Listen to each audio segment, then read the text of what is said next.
Almond, your widowy boy in bed, they're widowy going A. Oh, shit.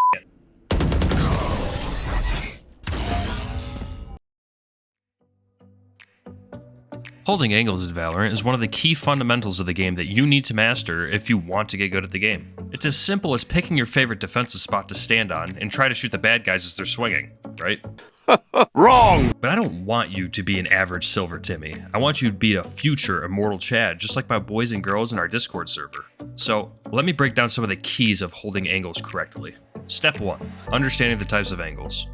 There are 3 types of angles you need to understand when choosing where to hold. On angles, off angles, and secondary angles. On angles are angles that are right next to cover, and because it is next to cover, it's usually a safe area to play and can give possibilities to route somewhere else when spotted, or you can use utility to re-peek that same angle. But playing these angles come with a cost. Like I always say to my students, everything you do in this game has a weakness, and you need to understand that weakness, because if you understand what can possibly happen to you, you can then work on counterplaying it. Understand the pros and cons. The con of an on angle is its predictability. When entering a site, the enemies, if good, will usually be pre-aiming the corners of every piece of cover, which may be the angle you are standing on. Also, chances are that if you're on one of these angles, you will be flashed off of your position. Also, due to peeker's advantage, playing on an on angle may make it feel like someone is Ferrari peeking you and one-tapping you while fully moving. To negate this, what some people do, myself included, is they jiggle peek the angle constantly to make yourself a harder shot to hit. But only do this if you are comfortable doing so.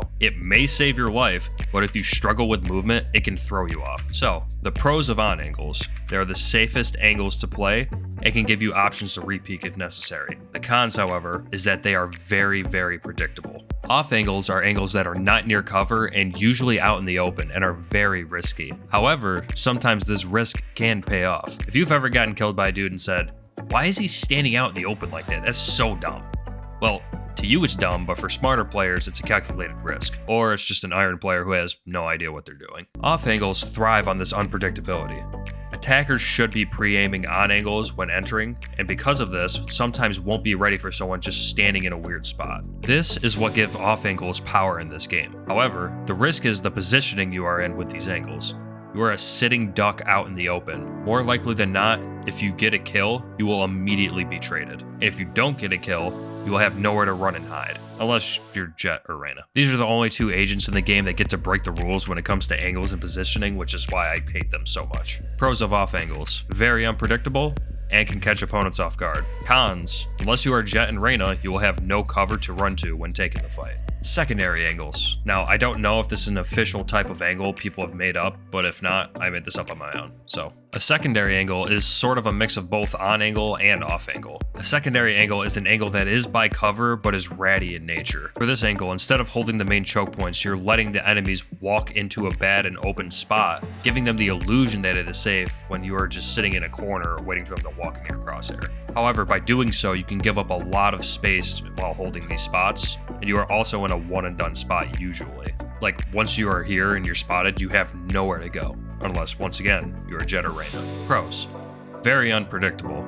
Cover is available. Cons are, however, if you are not Jet or Reyna, you are pretty much trapped in these spots until you die. Now that we're done talking about all the types of angles, we're going to move on to step 2, which is crosshair placement. So now that we've picked our angle to hold, we need to focus on putting our crosshair in the sweet spot. The sweet spot is going to be far enough away from the angle to where you would be able to react fast enough to a wide swing and click right on their head. Though it is possible that the enemy can peek tight to the angle, most people, no matter what the rank is, do not do this. The wide swing peek is the fastest peek, making it the most difficult shot to hit, so it is what people usually opt for, even if it's the most dangerous peek. If you notice that you are playing players that do peek tightly, then maybe hold a little bit closer, but if not, hold wide. There are also other things to consider too. Visualize where the enemy might peek from. A lot of people will be trying to maximize their angle advantage by standing as far away from the angle as possible, so visualize what that might look like and it'll help you probably place your crosshair in a better spot. So if you don't know what angle advantage is, let me break it down for you. Angle advantage is a concept that occurs when 2 people are looking at the same angle. When one person is closer to the angle or object, they become disadvantaged in a gunfight. This is because the person closer is more visually obstructed by the object since it's closer to them and can see less. Because they see less, it is not only harder for them to see when swinging, but their body is more likely to stick out of the angle before their eyes, making it easier for the enemy to react and get a kill. On the flip side, the person farther away from the angle will have the advantage because they will see your body before the other sees them at all. Now, this usually is talked about in peeking guides, but I like to remind people that when you hold angles, you want to try and anticipate the enemy's pathing or peeking as much as possible. If you know that people are likely to maximize their angle advantage, you can kind of visualize how the enemy will appear on your screen, probably with their backs almost touching the wall. This isn't too big of a deal at close range, but it's more important for longer ranges. Also, another thing to keep in mind, if you don't hear anything for a while, you might want to anticipate someone walking around the corner, meaning you should probably hold a little tighter to the angle. Speaking of anticipation, one common issue I hear from players is that they hold an angle for so long that they lose focus. And as soon as they lose focus, they get swung. Though there isn't really an easy solution for this, you just have to be ready at all times.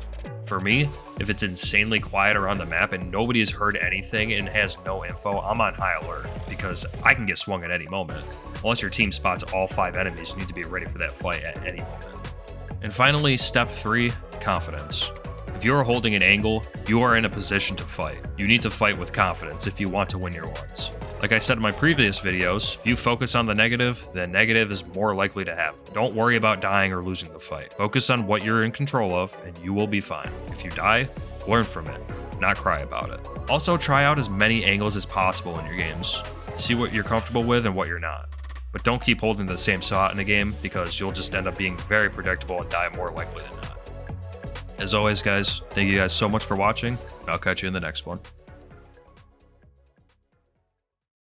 But just do the slow walk. Walking. Don't Euro clone it. Go back.